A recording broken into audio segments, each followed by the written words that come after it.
নমস্কার বন্ধুরা, নতুন একটি ভিডিওতে আমি তোমাদের সবাইকে স্বাগত জানাই। আগের সপ্তাহে আমি আলোচনা করেছিলাম যে সংস্কৃত শব্দ কোটির দুটি অর্থ আছে। একটি কোটির অর্থ হলো সংখ্যা, আরেকটি কোটির অর্থ হলো প্রকার। আমি আগের সপ্তাহে এটাও বলেছিলাম যে আমরা বলি যে হিন্দু শাস্ত্রে 33 কোটি দেবতা আছে।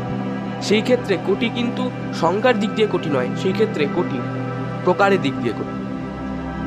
আমি এও বলেছিলাম যে এই 33 কোটি অর্থাৎ 33 প্রকার দেবতারা হলেন 12 জন আদিত্য, 11 জন রুদ্র, 8 জন বসু এবং 2 জন আশ্বিনী কুমার। আমি আজকে বলবো যে তাদের প্রত্যেকের নাম। শুরু করি 12 জন আদিত্য দিয়ে। 12 জন আদিত্য হলেন বিভূষণ, অর্জমা, পূষা, দষ্টা, সাবিত্র, ভগ, ভাতা, বিষ্ণু, বরুণ, মিত্র, ইন্দ্র ও অংশুমান। এরা হলেন আদিত্য বা সূর্যের দ্বাদশ বিশেষ। 11 জন রুদ্র মনু, হর, শম্ভু, প্রাণ, অপান, আত্মা, বান, উদান, সমান, নাগ, কুর্মা রুদ্র বা শিবের 11 বিশেষণ বললেও মূলত আরো বেশি পাওয়া যায় এই রুদ্রদের মধ্যে থেকে, কারণ শিবের অনেক নাম এবং অনেক রূপ রয়েছে। 8 জন বসু।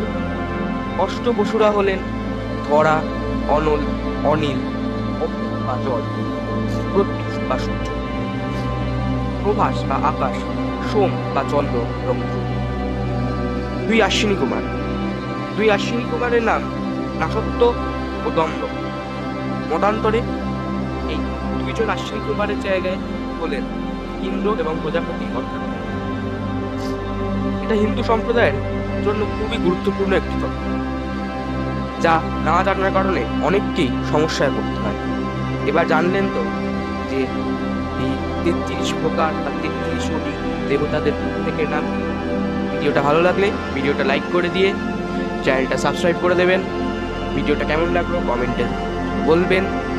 দেখা হচ্ছে পরবর্তী ভিডিওতে। নমস্কার।